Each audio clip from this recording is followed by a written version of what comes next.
So Charles wanted to know, hey, we going to do this? Yes, folks, it is noon and we are going to do this. Thank you for joining us on Talkin' Turkey, our wild webcast. Let us know through the chats if you could hear us and if you could see us. So let's see, Charles, does anybody else have audio? So let's make sure you could hear us and see us. Yes to audio. Thank you, Larry. Yes, thank you, Bill. Okay, so we can hear. So let's jump right in. First of all, I'm Joe Jarrett, your host for the MDC Wild Webcast on Talkin' Turkey. Joining us today is our Wild Turkey Program Leader, Nick Oakley, and also Megan Duffy Yates, who is our Turkey Habitat Initiative. She was our coordinator. She is a private land conservationist with the department. So Nick and Megan are going to talk us through Talkin' Turkey and mostly the Missouri Turkey Habitat Initiative. And as we get started with that, I just want to give a shout out and a congratulations to y'all because Missouri just won the National Wild Turkey Federation award for the Missouri Turkey Habitat Initiative. So this is an award-winning program through the National Wild Turkey Federation, which gives it additional cred. So let's jump in. Nick, what's the state of the turkey population? Yeah, thanks, Joe, and thanks everyone who's tuning in. So far, so good, right? So turkey populations in Missouri certainly went through a downturn. We peaked in harvest and probably turkey population size around the mid 2000s, and we saw some pretty significant declines since then. However, the last couple of years we've had really good production, and harvest has rebounded quite a bit. So last spring we shot just over 51,000 turkeys, which is great news and pretty significant even nationwide. So turkey population is seems to have rebounded and we're on the right trajectory. That is really good news. So the state of the population is holding steady and has rebounded. And then also with this coming spring season, we had some regulation changes, primarily for youth hunters and non-residents. If you could just remind folks of those. Yeah, that's right. So we had a lot of feedback from folks that there was a lot of concern about the additional non-resident pressure in Missouri that we've seen increasing over the last couple of years. So a regulation change that we recommended and was passed by the commission was to lower the non-resident bag limit from 2 birds to 1 bird. So now non-residents coming to Missouri can only harvest 1 turkey. Non-resident landowners can still shoot 2, but that's only a couple hundred folks. And obviously they're on their own property. So we don't think that that's going to impact overall pressure on hunting spots. As far as the youth season, historically, youth hunters who were successful during that special youth season, the weekend before the regular season, they had to sit out the first week of the season. We made the change to go ahead and allow youths to harvest the second bird the first week if they were successful during the youth season. And the way I think about this is that youths had a good experience that first season. That during the youth season they shot a bird, they're gung ho to go turkey hunting again, and then we make them sit out a week. Right. And so let's strike while the iron's hot, get them back out in the field, and kind of reinforce that really good experience. So we made that change, and I think that'll be a positive one. Right, kind of build on that gratification. Yeah. Too. And folks, I also want to remind you that as we're talking through this, we want to address and answer your questions as much as possible. So please share your questions with us through the chat box on the right side of your computer, and we'll address those as best we can. Nick, do you know, Robert wants to know, any idea how many non-resident turkey hunters come to Missouri for spring turkey season? Yeah, last year is almost 11,000, and that's up 2,000 or 3,000, only 5 or 6 years ago. So we had seen a relatively steady increase on an annual basis for non-resident turkey hunters. Okay, good to know. So those are regulation changes. And now, again, as we focus on the habitat initiative, we know habitat's a key, other factors come into play. So how do we, again, protect against another decline? Yeah, so turkeys are cyclical by their nature, right? We are going to see a period of decline in the future. It's unavoidable. 2 or 3 cool, wet springs, and we might see a decline. So what we need to do is think about how to kind of sustain what we've got now and build on that and create a more durable turkey population. And to do that, we need to really focus on turkey poults, right? Turkeys are production driven. So good hatches lead to good hunting seasons 2 years later. So the more poults we can have on the landscape on an annual basis, the better off we'll be. And the best way to go about doing that is through creation of habitat. So it's just not the eggs and the nesting, but it's once they hatch, it's getting them to survive. And habitat is key, although there are other factors we'll address. Yeah. So the Turkey Habitat Initiative, big picture, what's all this about? So, Megan, share with us. so we've got to create more habitat. I love my job as a private land conservationist. I get to meet with landowners on a daily basis, get to go tour their property and hear what they want to do and manage for. And a lot of times that's deer and of course turkey. And a lot of times what I hear is, I've had this property or it's been in my family for 20, 30 years and nothing's changed. Right, right. And that's kind of the issue. Historically, pre-European settlement, fire was a very common, occurrence here. And then us as humans, we are a little afraid of fire. So we've kind of stopped that progression of allowing fire to happen on the landscape. As we talk about fire, again, clarify a little bit, kind of before we all got here, Right. It naturally occurred Right. through weather events. Lightning strikes. Right, and the indigenous peoples Yes. also set fire purposefully to manage the land in a large They scale. realized, and you can look through a lot of records, after a fire, you get this flush of vegetation, which then brought in the game that they were Right, new eats. hunting so they knew that fire had a great benefit. What we're not seeing, unfortunately, is fire on prescribed fire on the landscape scale, especially for a forested or woodland area. And so we really want to try to promote that, having this flush of vegetation, probably at the 2.5 to 3 foot level and below, is about what we need. And we're going to have some great slides in here to kind of showcase that. But we have these great prescribed burn associations that are starting to pop up throughout the state. And it's a great way to get landowners involved. And a lot of times, a lot of the landowners I meet with are afraid of prescribed burning, which is Sure, fine. it can get out of control. Fear of fire is good. Right. But understanding how to read the weather and how to do it properly is wonderful. We do prescribed burn classes, but then the prescribed burn associations is a great way for landowners to get together as neighbors and work together to get more fire on the landscape. Right, it's educational and it's great. Another aspect, it's fire management, prescribed fire. We'll also talk more about this, but timber stand improvement. So another key part of habitat is creating habitat by letting sunlight come in so these plants can grow. Opening up the canopy. A lot of what we see is 100% canopy cover. And as we know, plants need sunlight. And so you need to open the canopy up to allow that sunlight to the ground level, to allow that native vegetation, early successional vegetation is what we call it. Okay. To allow that to really flourish. And then you do more management with fire. Right, and we are talking about all this today, folks, but we won't leave you hanging because we have a bunch of information on our website and through personal help through our private land conservationists and other staff. So talk a little bit about the Turkey Habitat Initiative and what it offers. Yeah, so we have this really great page now available to landowners. So they can scan that QR code. I believe they can also type in just Turkey Habitat Initiative, right? Yes. But yeah, right there, Mo Turkeys. But what we have on there is a all-in-one. And so we just finished this wonderful guiding document, and that's available for landowners to download. It's got a lot of pictures, a lot of the information we're going to go over. What we also created with the help of the National Wild Turkey Federation is an educational video series. We did a big series of workshops throughout the state. Some of the landowners couldn't make it. And so we've got these video series available for the landowners to watch it and kind of get an idea of what it takes to do land management. And I hope they find out it's pretty easy. We've got a really cool appraisal guide that we have now. So a landowner can print this out and kind of see what they have currently and kind of score their property versus what they want it to look like. And so it's a really good way to kind of see how their property ranks. We're going to be doing hopefully more landowner workshops in the future. And so that's going to be a great way for them to do that. And we have on that page also a contact list for their private land conservationists for that region.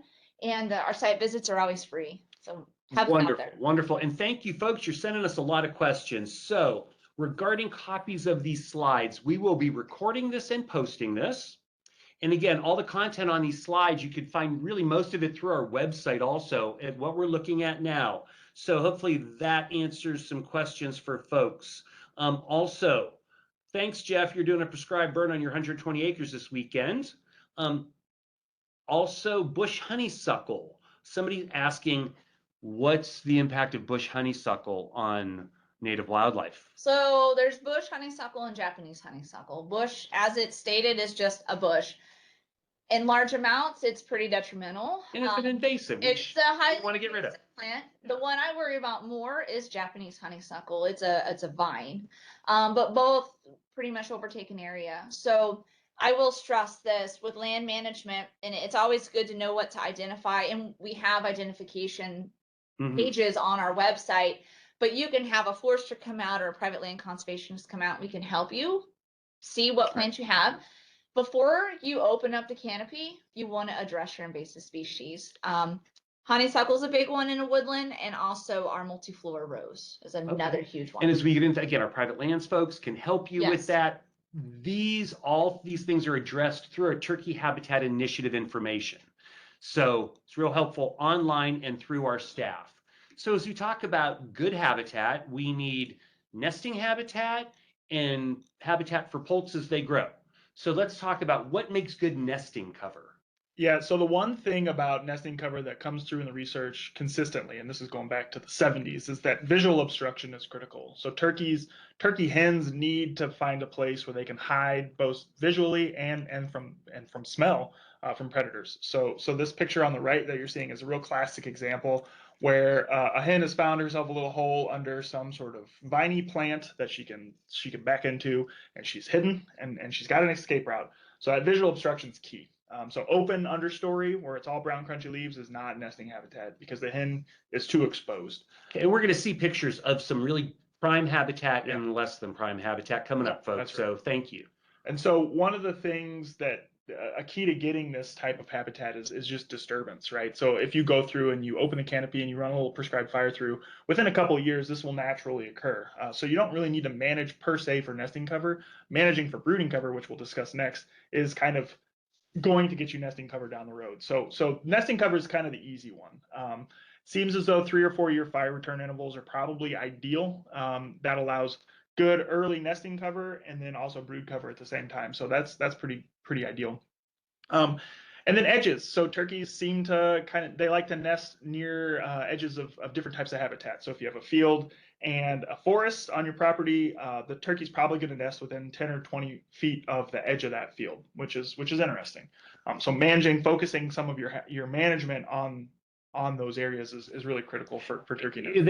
It sounds like they prefer both habitats, where the wooded habitat gives them some elements that they need and the open field habitat. Yeah.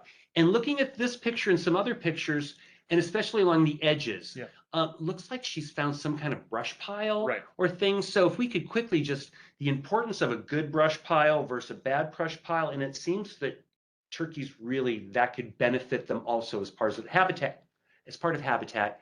And brush piles are also really wonderfully put along the same areas that they nest, those borders, those field edges. Yeah, so I like to talk to landowners when they're doing brush piles. I call them rabitats, and it's perfect. A lot of times people want to just cut a bunch of trees and they just pile them all together. And what happens is these large piles actually hold raccoons, possums. It's a great thing. If you can't see inside, they feel safe in there. What I try to encourage landowners to do is when you're cutting trees, pile up 2 or 3 together. And a good way to test if it's good for a turkey or your quail or rabbits, small game, is take a softball and throw it into that brush pile. And if it falls to the ground and you can still see it, that's perfect. If you throw it in there and you cannot see it, that's a little too heavy. Or if it doesn't even make it. Right. Like if it bounces on the off the top or sits off the top. Smaller brush piles, more open brush piles, ideal for turkey, not ideal for predators. Right. Good information. Thank you. So nesting cover, and again, that looks like a really great spot in a brush pile. This is also an open field. Yeah, and so I know that was a successful nest. So turkeys, some of you on here are probably screaming at us, turkeys will nest anywhere. And that's true. You know what? Turkeys can be successful a lot of places. What you will note is that that's got some pretty good structure to it, right? That hen is pretty well hidden. She might come into trouble with the combine come harvest season, but it's not bad habitat. That's why I think nesting cover is probably not our primary concern. And if we manage for brooding cover, we're going to get nesting cover on the back end. But it's the right structure, and the hen is hidden. So Okay. More questions? Great. Planting fall cover crops. Is that helpful? Yeah. Okay, good. There you go, Bill. Let's see. Dan's done some TSI work, and we're going to get into tree and opening canopies up. So Dan will talk a little bit more about that. Lauren's multiflora rose, not good habitat. Horrible. Okay, so we want to get rid of it. It's an Yes. invasive, and for anybody that's multiflora, it's one of our first plants in the woodlands that will open up. And it'll be, I found some the other day that already had leaves showing on it. okay. Come March, start treating it. Good to know. Thanks. Keep the questions coming, folks. So getting back to nesting cover, what about brooding cover? So once they hatch, yeah, so turkey poults are highly susceptible to predation over the first 2 weeks of their life. And so the brooding cover that we're focused on creating is to help those 1 to 14-day-old poults survive. So they can't fly at this point. They need to walk on the ground and eat almost 100% of their diet is bugs. So it needs to be vegetation that creates a lot of bugs that they can walk through, which is pretty hard to find in this state. And things like Right. brown crunchy leaves, again, are not that type of habitat. right, in perspective here, let's size-wise. We're seeing some great pictures in grassland, Yeah. but a poult, how Yeah. big? Yeah, I mean, at this point, they may only be 6 inches tall, right? Maybe. Yeah, and they're really lightweight. So something that's dense, they're not going to be able to push through. They're little bitty things. They're little bitty tiny Tiny things little that don't have a lot of power, and they don't have a lot of body fat because they're constantly growing. So cold weather is also deadly to them. Yep, cold and wet. So if it's dense vegetation that gets heavy dew on even a warm morning, it might be enough to get that animal too cold that it might actually die. So that's another reason why we want more open kind of herbaceous. So proper habitat also keeps the rain off the little one. Yeah, and the dew. Yeah, and the dew, even morning dew. Okay.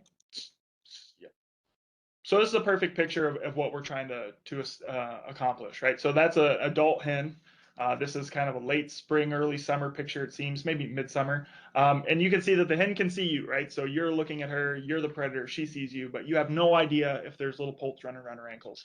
That's ideal. Okay, because at first glance, that looks like it's just so thick. Yeah. But as you get to the ground level, it's the opposite. Yeah, what you can tell by that picture, the species in it, is there's almost no grass, right? So these are all wildflowers and forbs and weeds and things like that. So they're single stems that are pretty sparse. So a little bitty poult's able to maneuver around and kind of zigzag through that vegetation, picking off bugs as they pop up. Right, maybe it's kind of like looking at a forest or like palm trees from the air. Right. As you look down, it looks so full, but when you get on the ground, it's wide open. Right. Yeah. That also is chock full of bugs. That's full of bugs. And that's food. Ideal. Yep.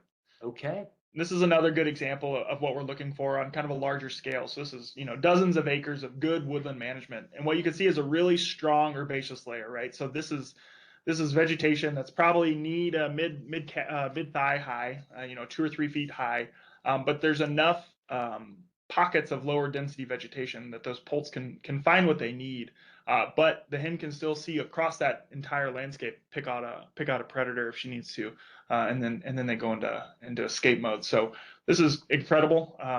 I wish we would see more of this on the landscape. This is exactly what we'd like to see our woodlands look like. Right. So kind of to reiterate here, the hen is tall enough. She sees over all of this. The poults are tiny. They're hiding in it.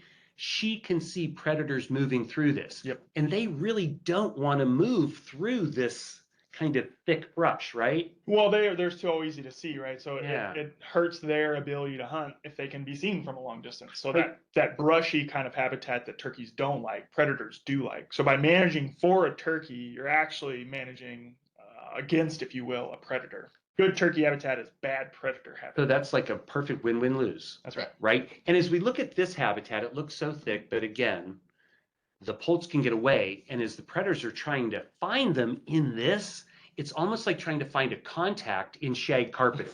If you've ever lost a contact, and I don't have shag carpeting, but it can be tough to find. So that's like finding a contact in shag carpeting, a raccoon or coyote going after a poult. Yeah. So good. And this is what we don't want, evidently. Yeah, so this could be a picture there on the left. This could be a picture of my parents' property, right? It's not managed. It's an overgrown, overstocked woodland. as you start to get leaves on some of those, you can see a lot of brush. That's probably some spice bush. There might be some bush honeysuckle in there. That's just going to be too thick. The hen needs to see, and when the leaves come out on these understory trees, it's just going to be too dense for her to be comfortable. She may nest in there if it's along an edge, but as far as brood habitat, this isn't it. And then the picture on the right with the fella holding the brown crunchy leaves, that's kind of my shorthand for bad habitat. If in your forest you're walking on a carpet of brown crunchy leaves, you don't have brood habitat. It's as simple as that. Good to know. We got some more questions. Thank you. Locust trees, talking about making some brush piles and things. Folks are wanting to know, do turkey avoid locust trees or use them for cover? Because like many people, John's been clearing them and piling them at the field edges. They look great, but they're thorny. Yeah, I would imagine they're not super high use for turkeys. The thorns are probably a deterrent. And to Megan's point, if you're stacking a couple of big trees on top of each other, it's probably too dense. Now, she may back up into the edge, right in the edge, but that starts to get questionable. What I advise a lot of landowners to do if they're able to, especially with honey locusts, because we have two kinds. We have honey locusts, black locusts. Black locusts are amazing for pollinators and they don't have thorns. Honey locusts have the big thorns. A lot of times I advise them to go in and do attack and squirt. And they will basically kill the tree while it's standing. Mm-hmm. And within a couple of years, it actually sheds all those thorns. Then the landowner can go in afterwards, cut that tree down and let it fall over. And then over time, it'll kind of fall apart. So that's a great solution. To, thank you. And somebody else was asking about herbicides for multiflora roses in this. That gets a little complicated for this kind of webinar, but when you talk with your private land conservationists and other staff, they can give you more detailed information. And our Turkey Habitat Initiative information is also another resource for additional information in this. Our website on the invasive species page, those little handouts, multiflora rose, there's some suggested chemicals. I will stress that the label is the law. So anybody using a herbicide has to follow the label. Right. Pay attention. Yes. Okay, so as we look at this, also, we think we've been talking woodland and field edges and things, but open pasture is also great habitat, especially brooding habitat. So what are we seeing here? So this is just working landscape. This is a prairie. A lot of times with my job, especially in the southwest part of Missouri, I work with primarily cattlemen and row crop farmers. And I never want to ask them to take their property out of production. But what we're finding is fescue is a monoculture grass, and it's very, very dense. And so a lot of times we're finding the benefit, especially in the summertime. This is a good example of fescue. Especially in the summer, fescue goes dormant. It's cool season grass, so in the hot summer, it goes dormant. Browse out. Not a lot of browse for your cattle. But what we're finding is we can get a guy to put 10 acres, 20 acres of native warm season grasses and some forbs in. You can get your cows into there, and then you've got summer browse for your cows. They're getting daily gains, and we're also creating great habitat. And those warm season grasses and those forbs are clump forming. So that picture there on the left, that's how it looks kind of standing up. It's that clump forming, so you can see all the little areas. The cows are going to be picking and choosing what they want to graze on. So they're going to really help open up the areas for them. And again, we see the full top, but on the ground level where those poults are, it's open. It's open. So that creates it more ideal. And when you're talking about it's a monoculture and things like that, basically, if it's just one field full of just fescue, browns out, dries out is useless for pretty much everything in the summer. Right. So by interspersing warm season grasses and natives, it's better for cattle. And it's better for wildlife. Into a grazing system, especially. And I'm not going to ask a guy to take fescue out 100%. Well, right. But yeah, working it all in. Definitely more insects because you've got a wide variety of native vegetation that can host a plethora of insects versus fescue, who, a lot of insects won't be on. Right. And Nick, we were talking about rain and dew and cold and things like that, and how really good habitat can serve as like umbrellas. Almost for these tiny little poults. Whereas we look at something like fescue, that doesn't look like it's going to cover up a lot. No, and so it won't protect it from rain falling from the sky, and then anyone who's walked through a wet grass, their wet yard, your feet get wet immediately. That's true for a poult as well, especially in something dense Right. like fescue, which can be just as damaging to the animal. So with kind of wider leaf natives in a variety, there's more cover, which is kind of like a little bit more umbrella cover. Yeah, just allows the bird to get their feet on the dirt and navigate around Yes. the thickest patches. Yeah. Good. And well, this isn't something good either. No. What we're looking at next. This is everybody I feel would probably know this plant. This is Ceresia lespedeza. We kind of like to highlight this. This is very common invasive species in your more open areas, your more grassland areas. You see this a lot on the roadsides.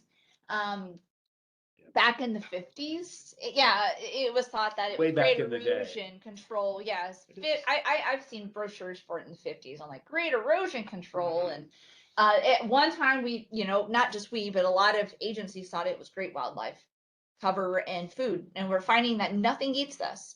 Cows will eat this when it's 2 inches off the ground, but then it gets very stimmy.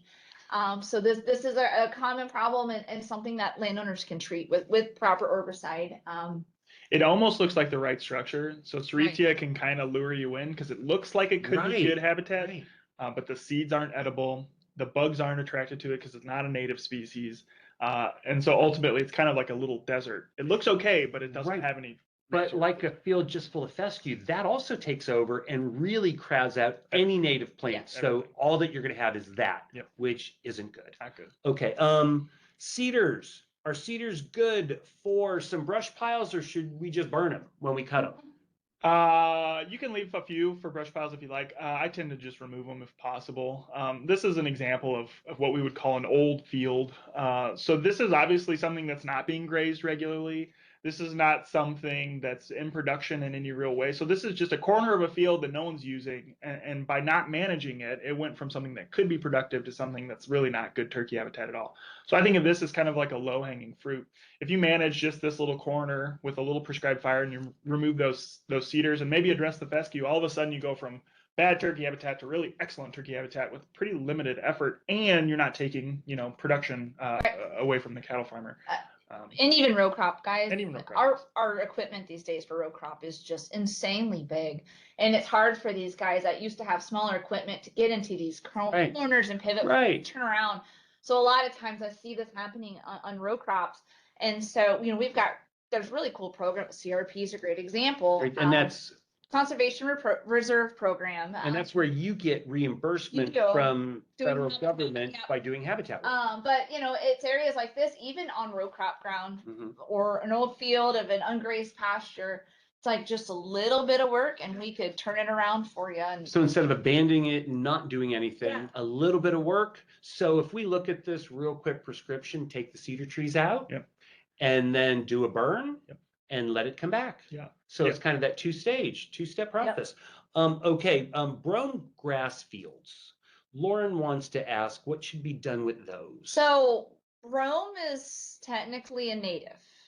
Brome is Yeah, what is There- that? Tell us more about it's it. a native plant, but it's very indicative of very low production in the soil. Okay. I see it a lot on overly hayed and improperly managed prairies or hay fields that sometimes are lacking in nutrients. So a lot of times, if you can do a soil sample and kind of see what your soil needs, I don't know, sometimes haying it at a different time of year kind of helps it Okay. out. Okay, so hopefully that helps, Lauren. And again, contact your Missouri Department of Conservation, Yep. private lands conservationists for more detailed help. And all of it's free. So that's cool. Hey, Charles wants to know, can we manage for deer and turkey if we have less than 10 acres? Of course. You bet. Of course. You could have a little tiny pollinator plot in your front yard. I don't want people to think that they need acres and acres and acres. And we kind of failed to mention this. I mean, a turkey's home range is about 5,000 to 8,000 acres. Roughly. 1,000? 3 to 5, I'd say. 3 yeah, to 5. 3 to 5. Okay. Yeah. I went a little overboard there. 1,000. 1,000 acres. That's huge. So They fly. They do. I mean, this is They cover a lot of ground. same with deer. Deer have very vast, Right. it's not just this 40-acre lot. So if you create that habitat and you can draw them in, you're creating a place, they remember, and so I feel safe here, So- I can have a safe place Right. then. So even if you have a smaller habitat, Mhm. your smaller habitat, the key is making it part of a larger habitat Right, where you could draw them in. right. Okay, well, hopefully, Charles, that helps. So we're kind of wrapping up, folks. If you have additional questions, we have time for those, but we're going to kind of do a quick summary and then share some more success stories through photographs. So to kind of put it all together, what do we need to do? Yeah, in forested areas, it's really critical to get that sunlight to the forest floor. Without the sunlight, the rest of the management is less effective. Now, that said, before you open the canopy, it's important to take care of invasive species. So that can be done through herbicides or prescribed fire or the combination of both. But you need to address those invasive species, open the canopy, and then probably maintain it with something like prescribed fire, some sort of disturbance. And what that'll do is that'll just create that lush carpet of umbrella cover like that we've been talking about. That's really ideal for turkey poults. And then if you can manage that on a kind of a rotational basis where, if you have a 40-acre property and you manage 10 acres at a time, 10 acres per year, by the time you get to that fourth year, that's good nesting habitat, and then you disturb it again, and then bang, it's back into good brooding habitat. And if you keep that rotation going, you're in pretty good shape. As it relates to open areas, it's really more important to focus on the structure of the vegetation. So things like sod forming fescue or those monoculture Lespedeza fields. If you can just get some more diversity in the field, that's going to get you where you want to be. And a lot of times that takes a bit of herbicide, and then again more maintenance with prescribed fire is kind of the most cost effective and an easiest way to keep that going. Right, and when you do that, you also benefit agriculture. Yep. So And that- pollinators. yes, quail, it's the win-win-win-win, Yeah. and it's a loss for predators. So Yes. Another thing that we haven't really talked a lot about, but is really critical, is if you have patches of habitat that you're managing. If you have a patch of brood habitat that's more than 400 acres away from what you consider your nesting zone, more 400 yards away from your nesting area, that's probably too far. So there's some pretty good research that came out that if a turkey had to move that far, a turkey poult had to move that far, the chances of them surviving that trip is basically zero. So you really need that habitat touching, which is critical. well, right, because let's break it down. Again, 400 yards, that's a long way. A poult is 6 inches high, which means its legs are like 2 inches Yeah, high. Yeah. So that would be running a series of marathons. It's a long distance for a person. And if the cover's not good, then obviously that's where predation Right, becomes right. an issue. Right. Yeah. So all of that. We have some more going on. Frank, we still have audio, so if you're not hearing, apologies. Let's see. Prescribed fire and what's the cost? And do I need to do this as the TSI work and remove the leaf litter? And Dan wants to know, and I think it's a big question, and Yeah, so I people who can believe help with is all of that. if Dan's done TSI already, perhaps, or not. So us as an agency, we hold prescribed burn Okay. workshops every year. They would have to look on like the events page, Right. and then right. from there it'll list it. Usually we do them in the fall and in the winter time. And so it'd be an online portion and then an in-person portion. And the in-person portion will just show you kind of what you learn online. Okay, can you hire somebody for this? You can, yeah. So Okay, Dan, you can. yeah, so Like, you go- can hire people. It's expensive. And I won't go into it too much, but we as a state agency offer cost share for landowners that help with wildlife management. There's also federal cost share programs also, so that there's ways to kind of get that help, but there are companies that do that. Right, and our Turkey Habitat Initiative page has links to Yes. all of that. So Lauren, you want to know? So folks, if you have questions about prescribed burns, prescribed fire, we have more information on our website that can help take you there. Quick question, Ralph wants to know, what about buckbrush? Is that good for turkey? And I mean, everything in moderation, right? So I mean, it's if it's switchgrass. Ooh. a- So Buckbrush? buckbrush, and as Nick was saying, in moderation is great, but I've had it where it's just solid buckbrush at the bottom, and you kind of want to address that because yes, it's a native, but it can also kind of be the dominant So species. it defeats the purpose Right. of open areas. As the switchgrass. Switchgrass is a native grass. In a proper planting, it's great, but it can and will take over. I like to say this a lot. There's practices you do for deer management that will not do any benefit for turkey. everything you do for turkey will benefit deer. A lot of times people want to Fascinating. plant these switchgrass bedding areas. And I don't know if anybody's ever walked through switchgrass, but it can be 8 feet tall and it's thick.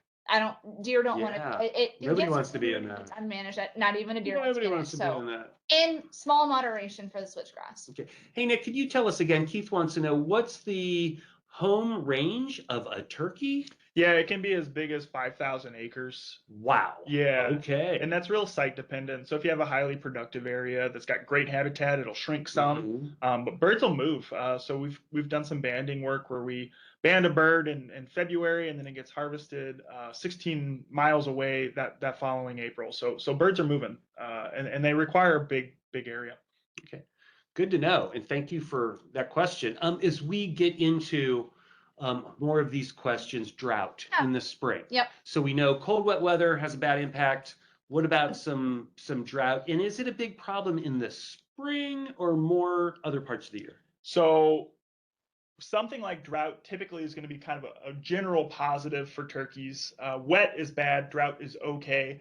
The issue with drought is if it's too severe, then we don't have the vegetation respond in the spring. So if stuff's not getting greened up and growing, then what would be good habitat is now relatively poor habitat because it's so sparse. But generally, if I'm looking at the weather, come nesting and brooding season, dry weather is generally positive. But too dry, of course. To make it turn into a problem. Right. We're getting a number of questions from That's folks. yeah. This is great, but saying this is great information. So thank you for that. When we open, and the other question is, will all this come back on its own or do we have to plant seed mixes? So once we open up the canopy, we do a burn. Some folks have done this and they're kind of waiting. Yeah. So I like to highlight, I like to stress this with the landowners I work with and meet with.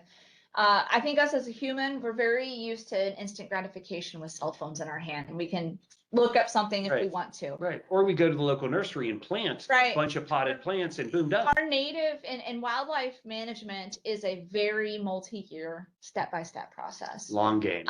When you're going to plant seed mixes, it will take 2 to 3 years for full establishment. Our native plants have immensely large root systems, 6 to 10 feet long. That first growing year, they're growing 2 to 3 inches. So Right. it takes time, but what I would recommend is if you've done a TSI and you're not seeing something, let's do a burn. Let's run a burn through that. Really try to promote that vegetation. Sometimes it just takes a while because those seeds have been suppressed. Yeah. So yeah, generally in the forested landscape, you're not going to need to do any seeding. If you're going to like nuke a fescue field and start over, you might need some vegetation or some seeding. Right. So as we're talking about planting and the need to plant some stuff, if you're a gardener out there and everything from big fields to maybe window boxes, one of those things we learn is when you plant stuff, the first year they sleep, the second year they creep, and then by the third year they leap. So as That's a Megan good was one. saying, Yep. folks, that first season you might not see anything. The second year you'll see a lot of small. They're not going to bloom. But by Right. that third year, they're in full force. So time. Yep. But thanks, great questions. Hey folks, Ralph wants to know, we don't measure turkey weights for harvest, but what's the heaviest turkey we've ever known to be harvested or have ever known? That's a Yeah, good question. so NWTF does keep these records. So if you're interested, you can look it up. In Missouri, it's something like a 31-pound adult gobbler, and that's measured on a It's a giant on a bird. certain- Wow, Yeah. that's some good eating on Thanksgiving. Yeah. Yeah. So folks, if you want to know kind of the weights and more, the National Wild Turkey Foundation keeps these records. And they can submit their birds for Yep. records. Yeah, so you can Yep. submit in federations. Yeah. Yeah. In Missouri, eastern birds tend to be pretty heavy. So Missouri's got, I think the biggest one I remember seeing is, maybe 35 or 36 pounds. But, Right.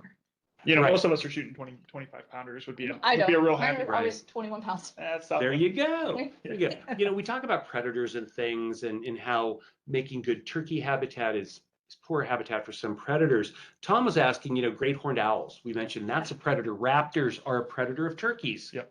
So anything to be done or any discussion because we know they are federally protected. Mhm. Yeah. So short answer, no, we can't really affect the great horned owl population. You're right, Tom. I actually just watched a talk recently where we have these fancy GPS backpacks where we have accelerometers built into them, so we can see how the bird is moving. And so with On, that, on backpacks on turkeys. on the turkey. So we have tiny little backpacks. That's right. On turkeys. That's correct. Yeah. With GPS. With GPS and an GPS. accelerometer. Okay. So what we can see is, Do they come with snacks? yeah. I mean, So you can see is the bird will be up on the roost, and you can see that, right? It's the accelerometer showing, no movement, no movement, no movement, and then at 1 a.m. all of a sudden it goes crazy, right? It's flipping all over, and we've been able to basically attribute that to great horned owl predation. So that's one of those cool new things that we've seen with this new technology. That's really cool, and it looks like great horned owls are probably a more common predator than we knew historically. This study found that 30% of their predation was from great horned owls. But really fascinating work that's coming out. Let's remind folks, great horned owls and turkeys have evolved for thousands of years together. So I think it's just something, in a natural cycle. And I think with just recent research, we're starting to see this and kind of, Yeah, well, it's not this is new. bad, but right. owls have evolved to. That's what they have to eat. Yeah. And I mean, they eat skunk. So yes, hey, and other small predators of turkeys. So raptors are our friends, right? Hey, thank you, Chip, because he confirmed that 37.1 pounds here we go. is the largest recorded turkey in Missouri. Oh wow. So thanks, Chip. We're talking about predator management. Charles wants to know, we haven't really talked about it much, but again, with predator management, what do we need to do? Yeah, so it's a good question, and certainly I don't want to dissuade anyone from trying to manage their property to the best of their ability. What I'll say to that is habitat's going to get you the most bang for your buck, right? So cost to benefit analysis type thing, right? The amount of time and effort you put into habitat work is going to have a bigger impact on your turkey population than predator management would alone. Now, if you've got great habitat management and you're still not seeing the response you want to see in your birds, then by all means, devote some time to trapping. It's a great way to get outdoors. It's a great way to kind of enjoy the outdoors during a season where most of us are inside, sitting around the fire reading a book. So more power to you. I will say it takes a lot of time, and you need to do it intensively and just year after year after year. So that's kind of one of the drawbacks of predator management, is that if the year you stop doing any type of management is the year your predator population returns to kind of pre-trapping levels.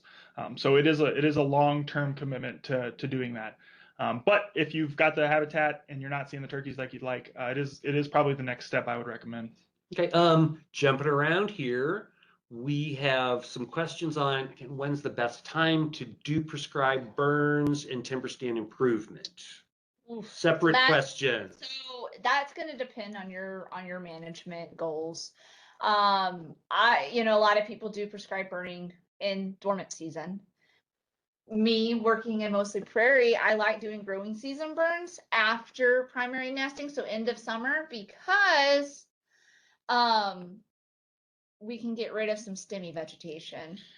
Yep. For TSI or timber stand improvement, I don't think anybody wants to run a saw when it's 100 degrees outside.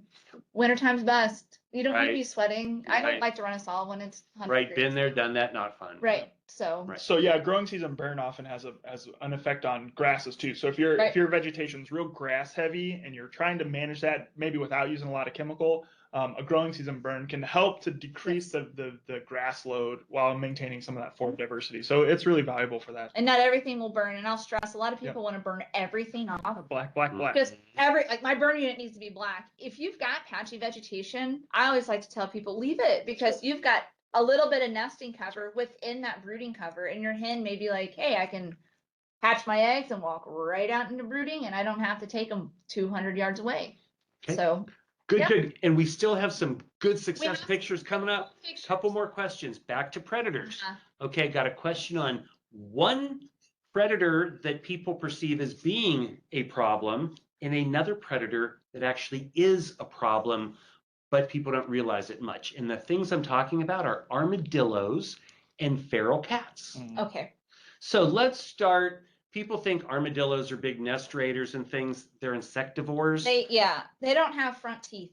So they can't eat eggs or poults. No, what I think happens is when they're out scavenging, or they dig around for insects.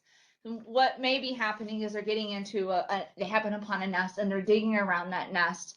And But not and for the eggs. they're not getting the eggs. For the bugs and things that are getting the living bugs. around. Have a look, and you can Google. An armadillo skull is really cool. Mhm. They only have like 4 back molars, and that's Right. it. Yeah. They don't have any front teeth, so there's no way for their little mouths to actually Right. get into the eggs.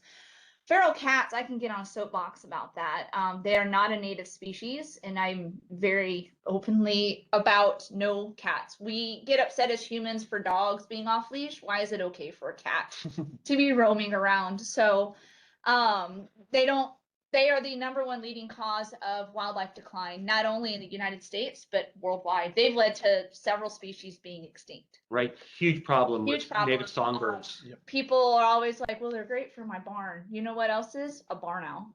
Put up a barn owl box. Brilliant. There's a lot of Right. research going on in California about that. So Right. I'll add one more thing about the armadillos. I think that armadillos are a causation correlation confusion, right? So Good word. armadillos. What's that? What's that all mean? Yeah, so armadillos started moving into Missouri about the time the turkey population started declining, right? And so people connected the dots, and that's fine, right? That makes good sense. The problem, as I see it, with that sort of rationale is that the populations in North Missouri, where we didn't have armadillos, actually fell further, right? The decline was sharper in North Missouri than it was even in the Ozarks. So I just don't think the armadillos are causing a decline. And as Megan and Joe alluded to, they probably aren't even eating that many eggs intentionally. They may stop a few, but Right. But Yeah. cats are a bigger problem. Yeah. We have a Putnam County turkey study out there, and folks are asking about that. Like, are the results posted somewhere? Yeah, so we're getting close. One of the students, the student working on the poult side, she just published, or she hasn't published, she presented results at the Missouri Natural Resources Conference. So I expect there's going to be results published within probably the next 12 or 18 months. That's kind of the timeline we're working on. We just hired on a postdoctoral researcher to kind of help push that over the line. So real excited about that work. I think that'll be really helpful and will directly inform kind of work we do with the Turkey Habitat Initiative. But it's a multi-year study, so folks, it's ongoing. Not yet. We're looking at a year or two. Yeah, but we're getting close. We've been saying a year or two for several years, but I feel very comfortable saying a year or two from now, or less than a year, Okay. 18 months. I think we'll have results. So that'll be great. Good. Thank you for that update. Thank you again, folks, for the questions. Great questions. We have a pause here in questions, so let's get back to our Yeah. slides. So we wanted to provide some real world, actual landowners management that's been done. So this is very typically when I visit with a landowner and I come in, and now I will say this right here has a little bit more vegetation and less leaf litter, and that's because a prescribed burn was run through this. Okay. So imagine, there's about 6 to 8 inches of leaf litter, and it's very open. This is very typical of most of Missouri woods these days. And it's not the fault of the landowner. It's just, this is how it's been. Yeah, Mhm. cutting trees is historically been seen as bad. Yeah. That's just not the case. People think that trees have feelings and we don't need to cut them, and we have to. Trees have a lifespan. Why not cut them and perhaps make a little money off the timber you have? I'm not saying you can. I'm just saying, But that's an option. that's an option. Mhm. But understanding what you need to cut and when is a great way to get a forester in there. But this was invasive species were controlled, and then a fire was run through this. I want them to notice that there's 100% canopy cover, very little sunlight. So all that little dappled sunlight we're seeing isn't enough at all for stuff to grow. No. So this is what they've done an intermediate thinning, so what we call timber stand improvement. Mhm. This is very light compared to what we're kind of aiming for. I would say this is more on the heavy end. This is fine. Actually, I saw this and I was like, This is the same place? yes, it's the same property. Same view. So they've removed a lot of the cedars.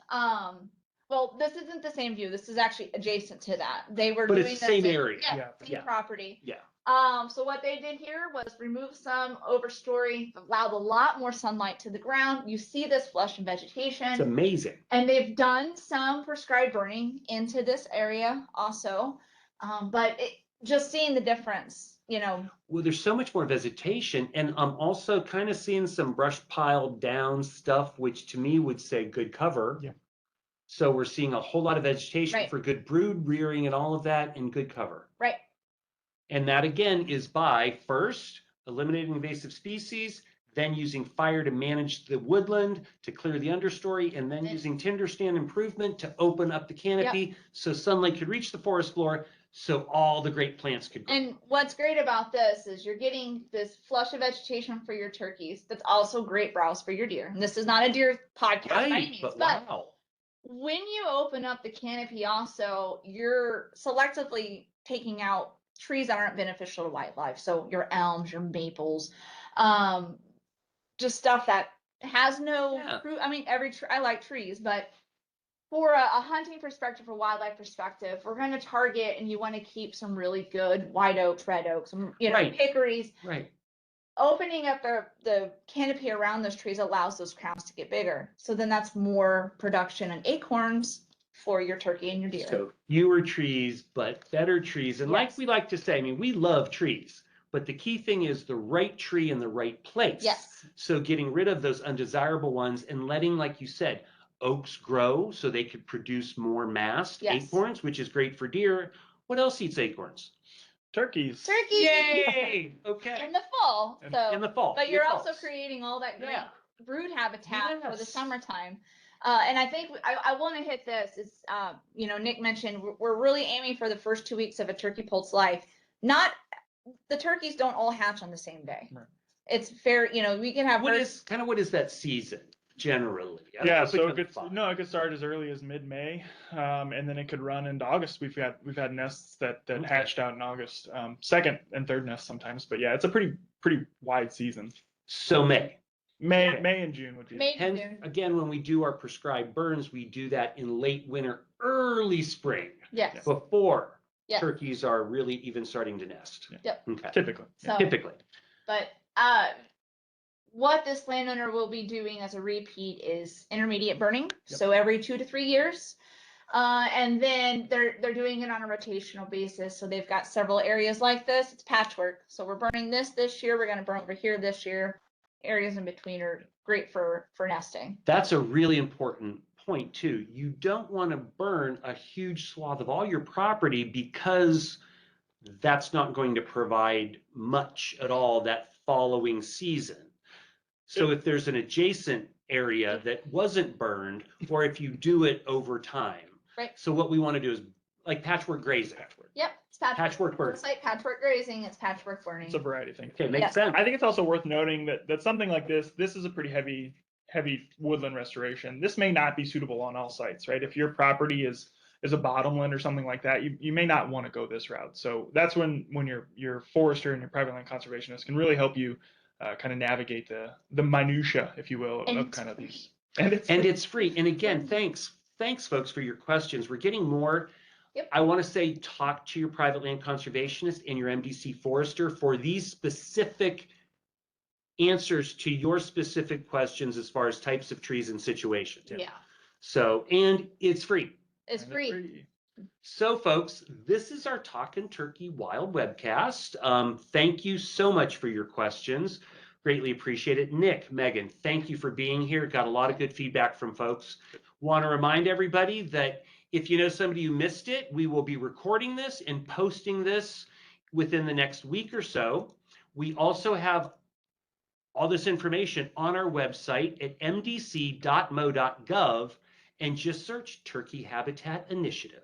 Or you can go one step further and mdc.mo.gov/mo turkeys will take you right there. Easier, thanks. So that's it. mdc.mo.gov/mo turkeys. And if they've got other questions, they can email Nick or me. It's just megan.duffyyates@mdc.mo.gov. Yeah, All right. email Megan. Again, thank you both for being here. What an informative and enjoyable conversation we've had and presentation. Hey, thanks to everybody who's joined us. We greatly appreciate you and your questions. So with that, we're kind of out of here. Enjoy your time, get outside, discover nature.